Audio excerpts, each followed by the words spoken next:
Well, this is Dave Gaddis, and today is January 20th, 2015, and we're interviewing Mary Lou Henry in her office here in Houston. So welcome, Mary Lou.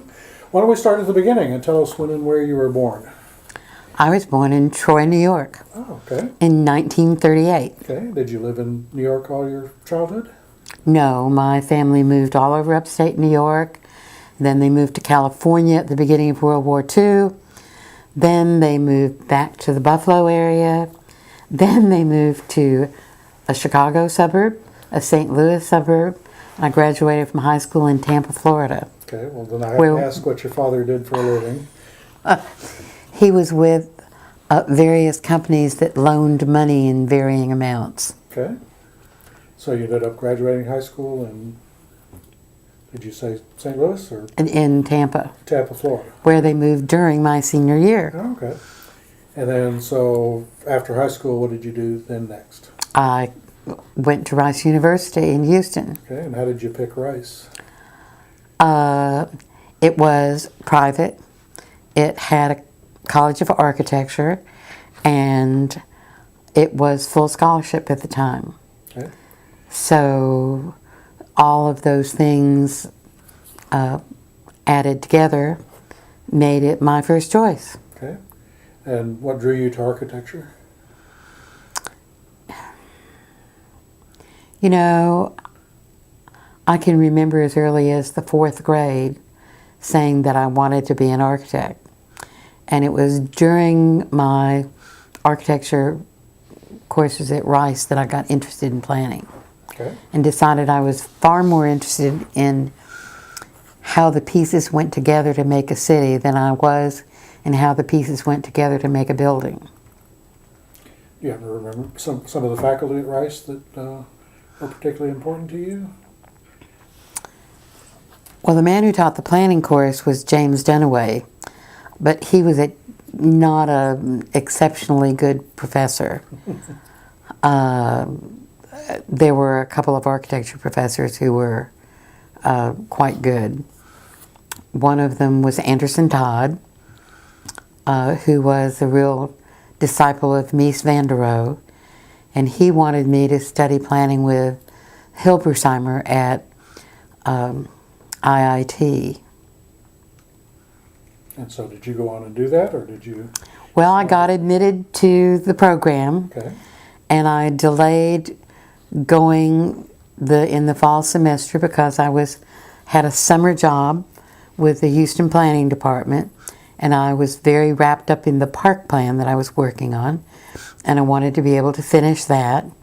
So at Christmas, when I went home to visit my family in Chicago, I spent a day at IIT listening to the students talk to one another and to professors and looking at the work that they were doing, and decided that I was learning far more in the Houston Planning Department than I was going to learn in going to graduate school at that particular place.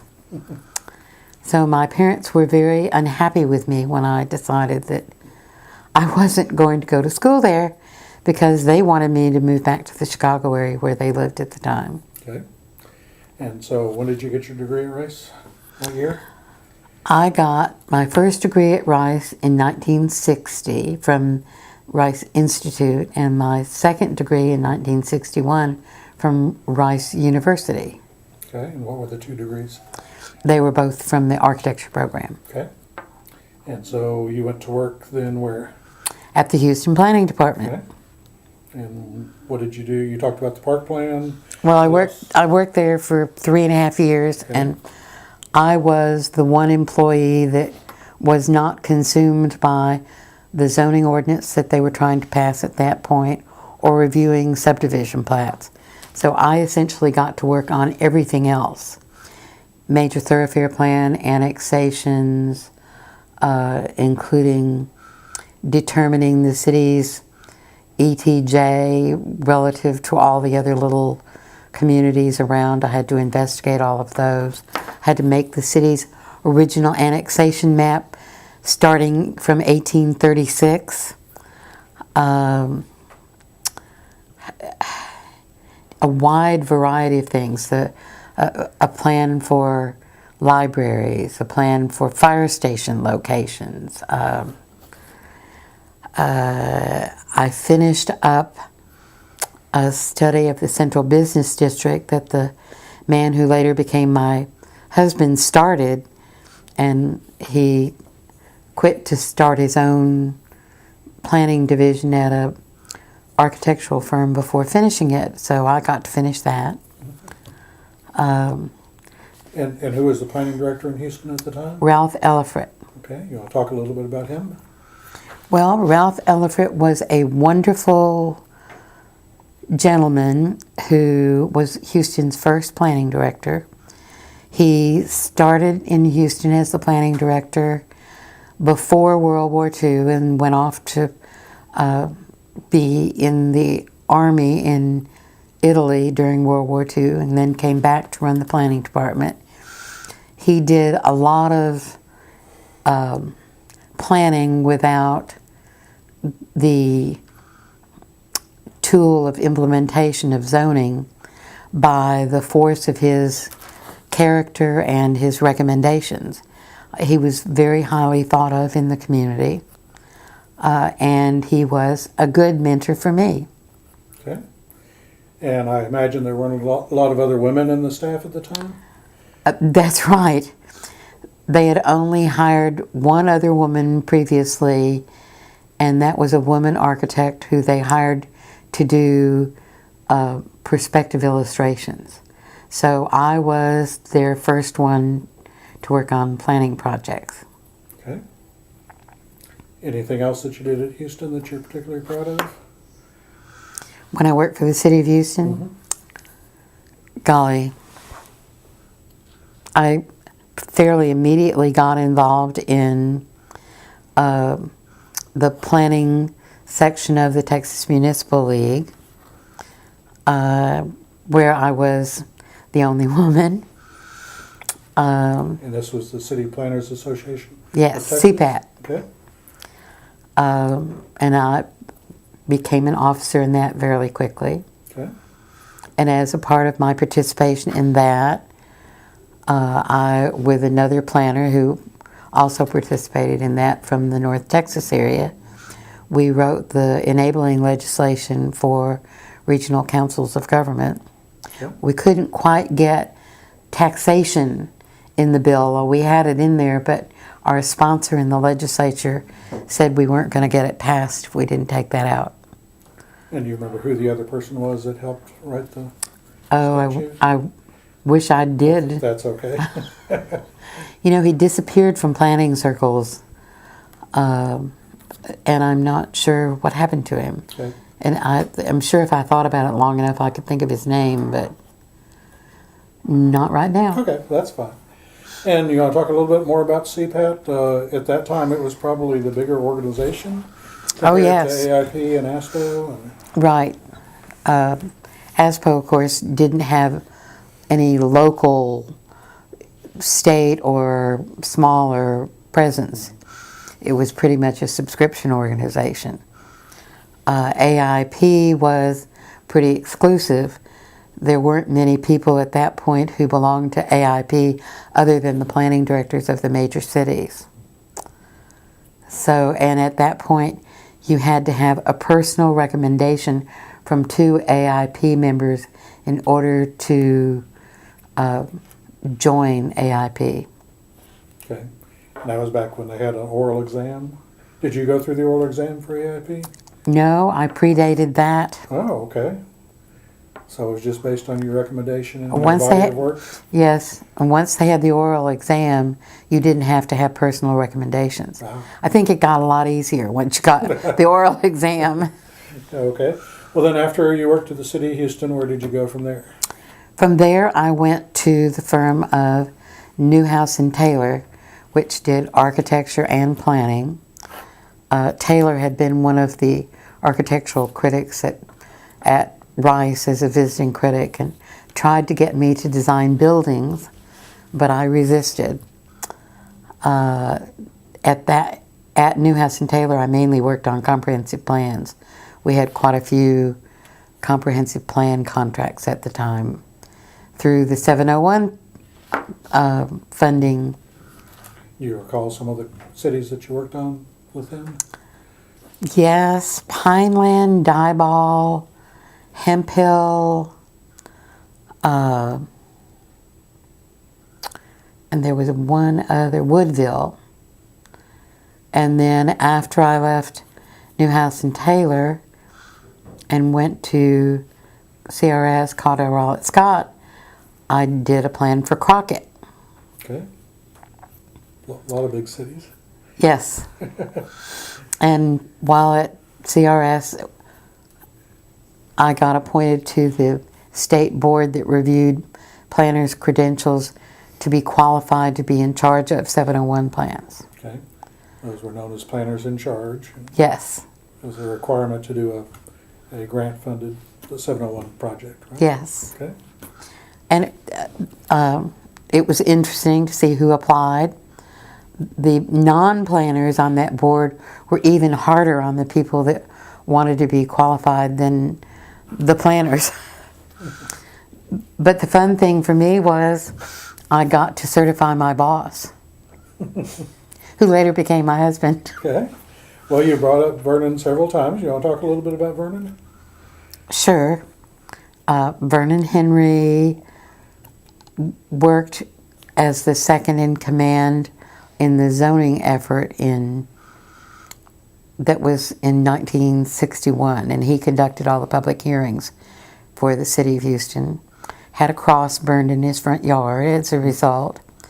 Got to converse with Glenn McCarthy about the evils of zoning in Glenn McCarthy's view, and a lot of other notable Houstonians at that point. It made him very well known in the community. He went on, after zoning failed, to be in charge of the comprehensive planning division at the city, and eventually Newhouse and Taylor hired him away to start a planning division for them. And he found himself with all these 701 plans that he needed to get done. So he hired me away from the city, because among the things I was charged with at the city was working on the city's traditional comprehensive plan. And they were doing, the first report was population, then there was an economic base, there was a capital improvement, there of course was an which was part of the implementation. But with Ralph's guidance, I produced those sections of the comprehensive plan. And people are fond of saying that Houston has never had a comprehensive plan, but they really did. And they've had a couple of them since then, although they may not be the traditional form, and Houston's involved in doing a comprehensive plan yet again, and I'm on the steering committee for that. So been there, done that, but you're still working at it. Still working at it. Okay. You want to talk a little bit more about the work that you did at CRS, kinds of projects? Well, at CRS, other than the Crockett Comprehensive Plan and some specifically targeted things for some communities, I primarily worked with architectural teams on large-scale projects in which they needed a planner's input, whether they were big hospital complexes or a lot of campus plans for major universities. And those used all the skills that one needed for a traditional city comprehensive plan. Okay. And so how long did you stay at CRS?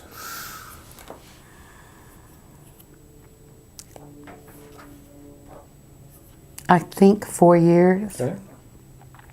And then where did you go from there? I went to work for my husband, who had started his own firm by then, Okay. Vernon Henry and Associates. And what were some of the projects that you did with VHA? There's a really long list. Okay. Well, what are some of the ones that you're most proud of? Oh, goodness.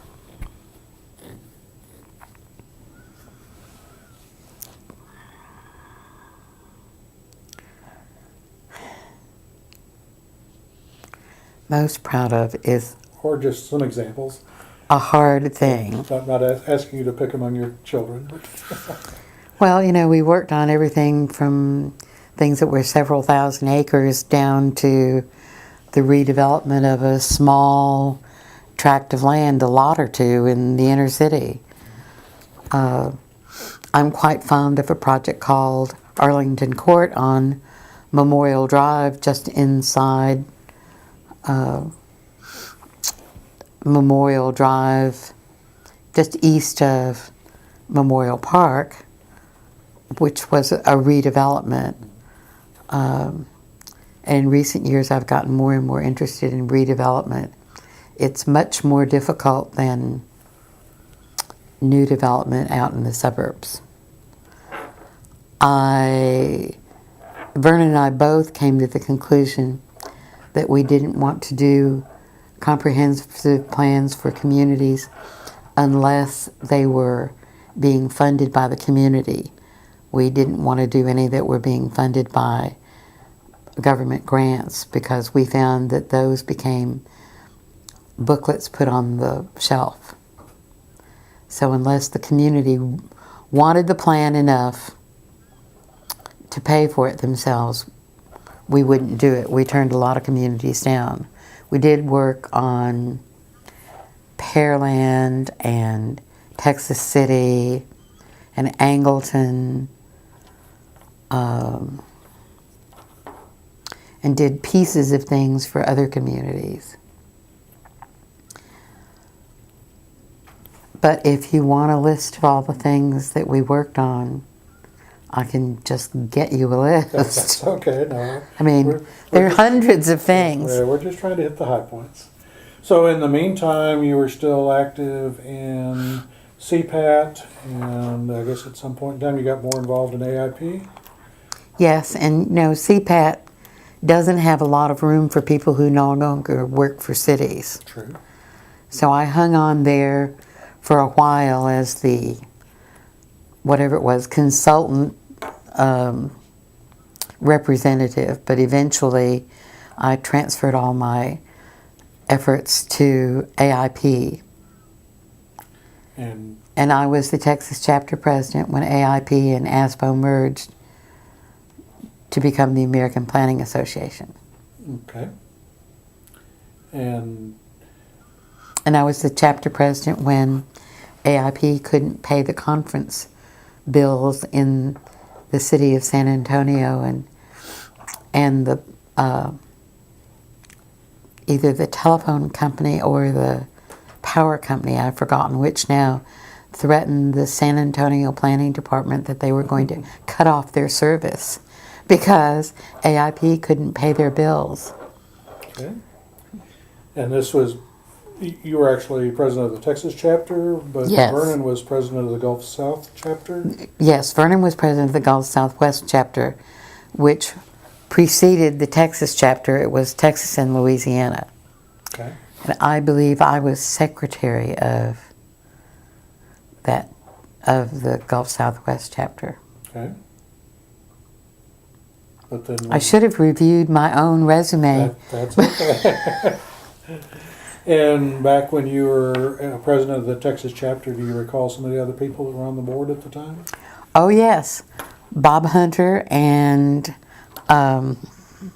Bruce McClendon, Okay. who both became national presidents of American Institute the American Planning Association. And other than not being able to pay the bills, do you remember the other big issues while you were chapter president? Well, I started the chapter awards program. Okay. I made Bruce McClendon be in charge of a PR program for planners in Texas.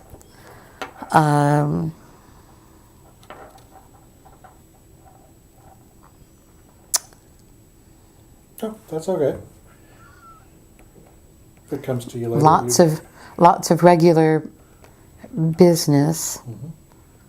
I do remember that nobody would run against me for chapter president, so it was easy to get elected. And I was the first woman chapter president in the country. And shortly thereafter, California elected a chapter president. Okay. And so back then they had the chapter president's council at the national level? Yes, they did. And I Yes, guess they did. There were maybe fewer chapters back then than there may be now, but Oh, a lot. Yes, there were fewer. okay. And the chapter presidents were all sort of surprised when these two women showed up in their midst, who were not quiet. Neither of us were very quiet. And do you remember who the president was from California? Gloria somebody. Okay. She sort of disappeared from planning ranks. I do remember that. That was in an era when people were asking us not to have meetings. Oh, it was when there was a big movement that you couldn't represent people if you weren't one. So at the national level, they were saying that you couldn't represent blacks or Hispanics if you weren't one. And at the first chapter president's council meeting that Gloria and I went to, a delegation of women came in and announced that the national conference should not be in any state that hadn't adopted equal rights for women. And of course, our next conference was scheduled in such a state. And so after the group left, there was this little hesitant pause, and while all the guys kind of looked around and said, well, what are they going to say? And so I said, well, that's just ridiculous. And Gloria said, I think so too. And we went on from there. In fact, as I recall, there may have been a national conference scheduled for Houston at one time that got passed over was it for that reason? No, it got passed over because Houston didn't have zoning. Oh, the zoning, okay. I know Phoenix got passed over once because of their ERA stance.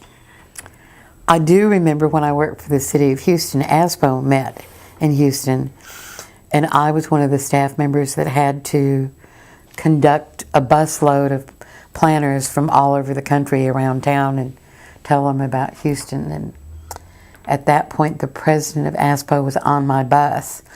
And in my great naivete, at the end, I said, now, who thinks Houston looks any different than any other city? And I didn't get the answer I expected because he said, of course, it was different. Well, so after your service as chapter president, then you went on to the national board? Yes. Was that immediately after you were president, or did you take some time to do some other things? In other words, do you remember how you... It was not long after. First, I got put on the National Nominating Committee. Okay. And then not long after that, a couple of years, I got nominated for a position that at that point was both on the AICP Commission and the APA Board. So I served on both of those. I was the National Vice President of AICP, and I headed up the membership community for AICP, and in that era we allowed some people who didn't spend their full time doing comprehensive plans to be qualified to be admitted, like lawyers. At that point, lawyers were making very substantial contributions to planning, but they weren't qualified to be AICP. I was on a lot of committees, but one I remember well on the APA board was I was head of the committee that examined, it was called the Performance Committee, and it examined the viability of various sections of that were staff work or pieces of the board. So that was kind of difficult. When I would call the office, everybody would be in a big twit because they looked at me as the Wicked Witch of the West I was going to say they were doing things wrong. I did recommend doing away with the monthly newsletter because nobody ever read it. And we concentrated our efforts on the magazine after that. And we set up some performance criteria. And I imagine that there weren't any other women on the board at the time, or No, there were. there were? Do you happen to recall some of the people that may have been on the board at the time? Margarita McCoy, Okay. she was on the commission and the board. She's from California, and she was a professor of planning and really terrific. Do you remember who the president may have been at the time? Of which organization? Either one. The AICP president was Floyd Lapp. Okay. The APA president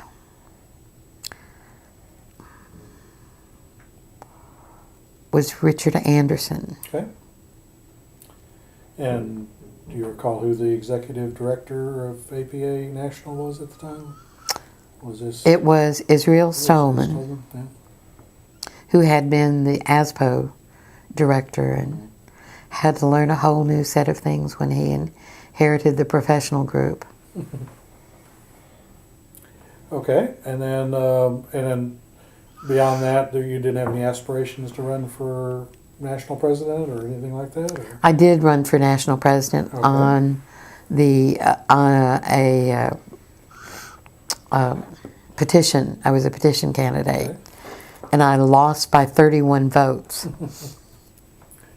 Yeah. It would have been much better to lose by several hundred. Do you recall who you lost to?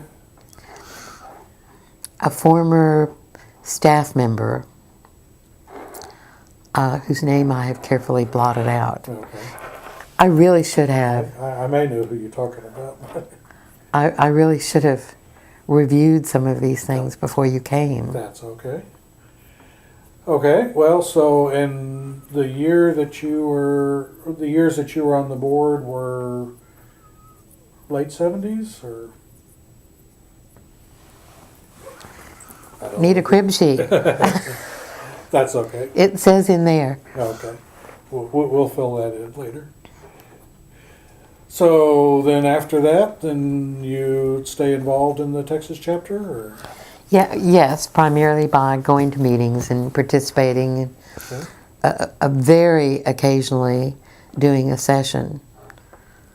It takes a lot of time to put a session together, and I'm usually very busy. Well, earlier on, you talked a little bit about some of the mentors that you had. You talked about some of the faculty at Rice, and you talked about some of the people at Houston. Anybody else that was a mentor to your career? My husband, Vernon, Okay. who pushed me to do all sorts of things and helped a lot. Okay. How about the other way around? Any proteges or people that you've mentored that you're particularly proud of? Maybe former staff members, or? Yes, Chris Patterson, Peter Bosher,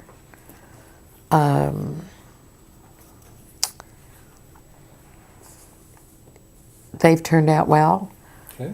I'm working on a couple of others now, and quite a number less formally. I've talked to a lot of young planners about what they should do with their lives and their careers and encourage them. Okay. And do you have any particular advice to a young planner that might be entering the profession? Yes, stick your nose in everything. Don't get pigeonholed. Don't wait for somebody to invite you to do something. Or don't wait to get assigned to do it. I think that may have been the one thing that I did at the City of Houston that drove at least the assistant director crazy, because I was always in some other department saying, why haven't you acquired this parkland, or how exactly does this taxation work? But I learned a lot Okay. that way. Well, you've talked some about being one of the first women professionals at the city. We've been asking some of the other folks that we've interviewed about gender bias and how things may have changed. Have you noticed a change, or? Yes, of course. I generally tried to ignore the early gender bias. There were lots of funny things that happened. You know, for instance, when I was working on the resolution of extraterritorial jurisdictions for Houston and with all the little communities around it, when I went around to all the little communities, nobody ever asked me why in the world I wanted their corporate limits. They just thought this little woman couldn't possibly be doing anything. The same was true with all of the municipal utility districts.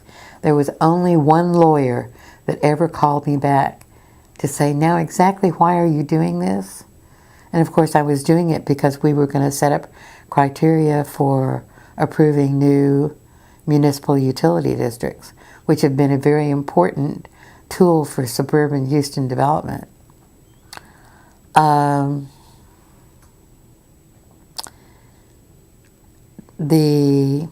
I found fairly quickly when I worked at the city that I could get cooperation from people in the Public Works Department that some of the men couldn't get. They just thought it was fun and cute to talk to me. Which I, of course, secretly found was quite funny. But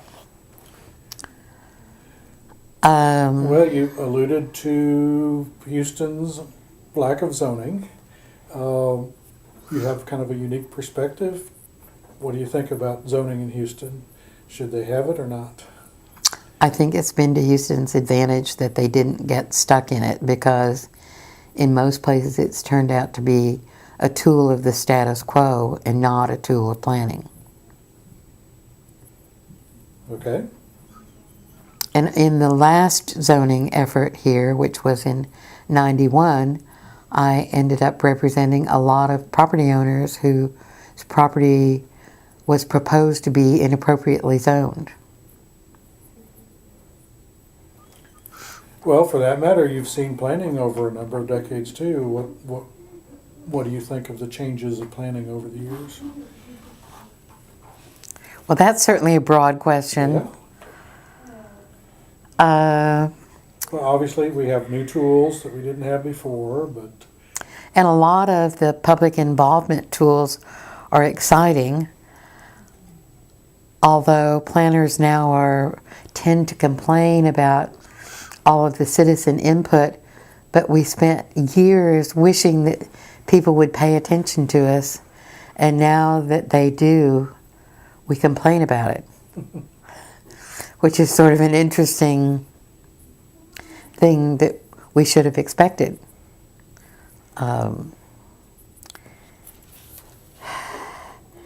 The tools that we have with GIS and with aerial photography, particularly historical aerial photography, with infrared photography, all of those things are really exciting. A lot of them are things that I really wish I'd had in the early 60s. so what are planners, or maybe more specifically planning commissions, doing wrong these days? You alluded to zoning becoming a tool of the status quo.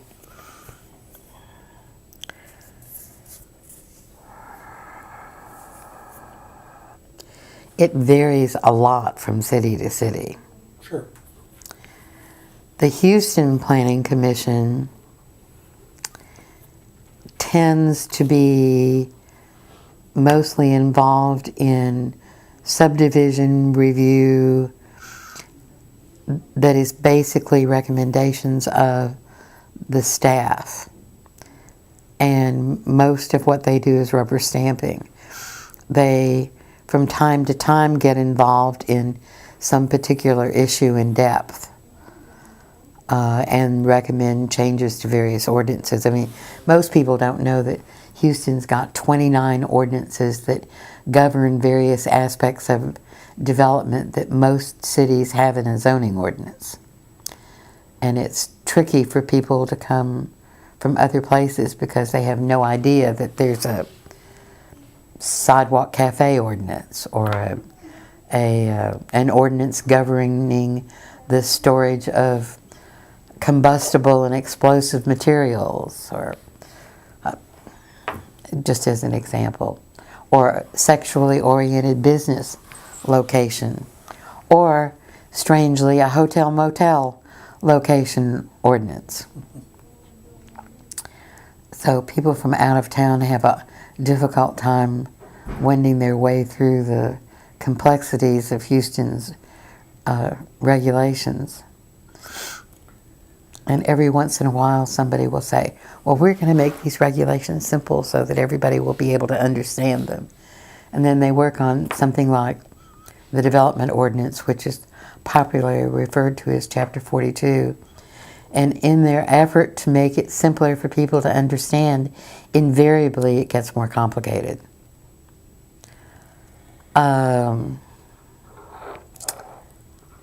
There are a couple of communities around here that the Planning Commission pays no attention to what the staff recommends.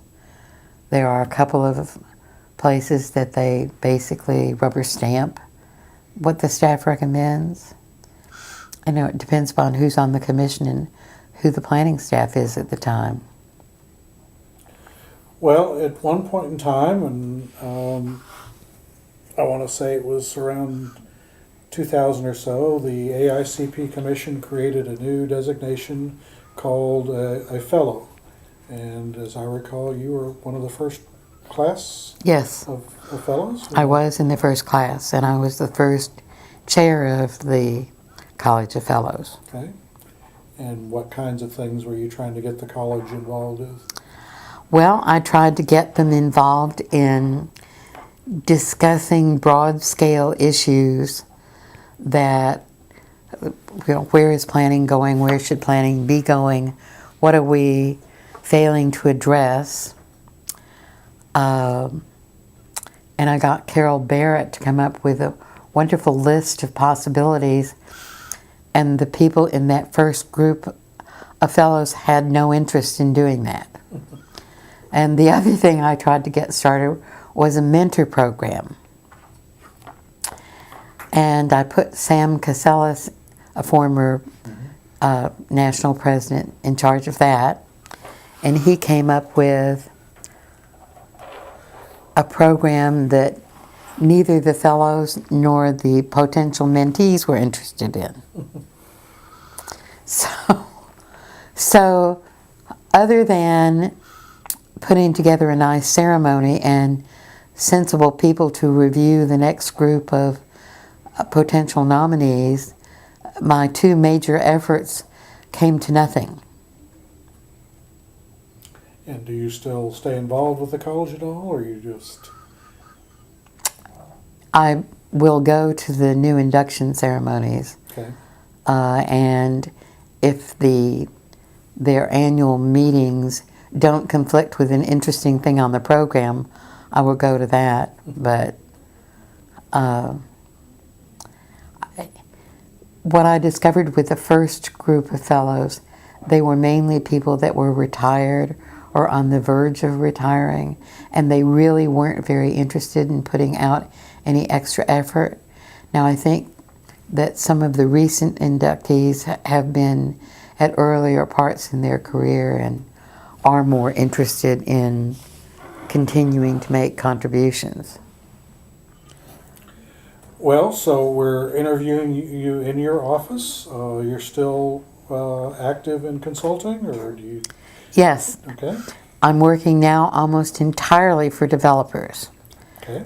And almost entirely on redevelopment, which I find much more interesting. It really takes advantage of all of the things I've learned over the years about planning and law and utility service and transportation and people and what they really want. And it's much more difficult. And sometimes developers get a bad rap, but how do they respond to your recommendations? Most of them respond very well.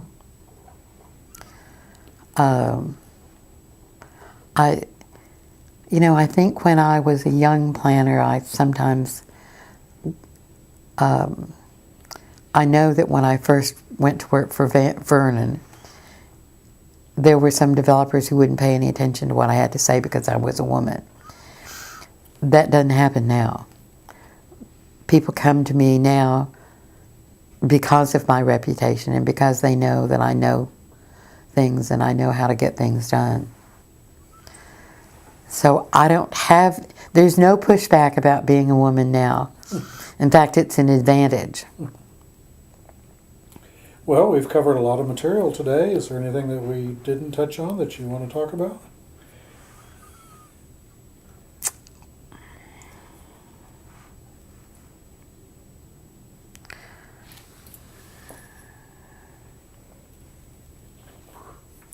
And that's okay if there's not? There should be, I'm sure. Well, I'm sure you have a illustrious career, and I'm sure we've only hit the high points, but oh, she wants me to ask you about the Planning Legend Award that's behind you. Which I got this fall at the Texas Chapter Convention, and which was a big surprise for me. Okay. They named me a Texas Planning Legend. And my response was, better a legend than a myth. But I was deeply honored. Well, good. It was well deserved. Well, I want to thank you for spending time with us this afternoon. Have we covered very much about planning in Texas? Well, what did you want to cover? When I started my career, there were only planning departments in the large cities. Now virtually every town over 500 has a planner. And it's really pleasing to see. In the smaller towns, of course, they get to put their fingers in lots of things that we might not call planning, but virtually everything they do has to do with the future of their community. I'm a little distressed at how pigeonholed planners in the larger communities get into a particular area, and as a result don't get to find out about the broad scale issues or get exposed to all the different pieces that one would think of as a part of a comprehensive plan. If you get put in neighborhood planning, you rarely get out of it.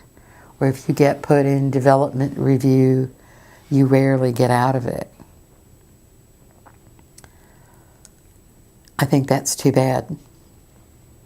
Well, you'd mentioned earlier about sticking your nose in other business, and maybe that's and I advice. Encourage people to do that. Okay.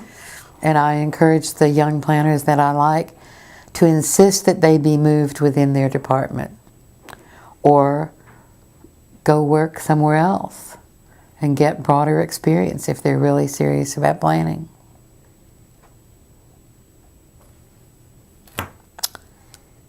So, unless there's something else you want me to talk about. This is about you, so if there's nothing else, then I want to thank you for spending time with us this afternoon. Thanks a lot. Well, you're welcome. Okay.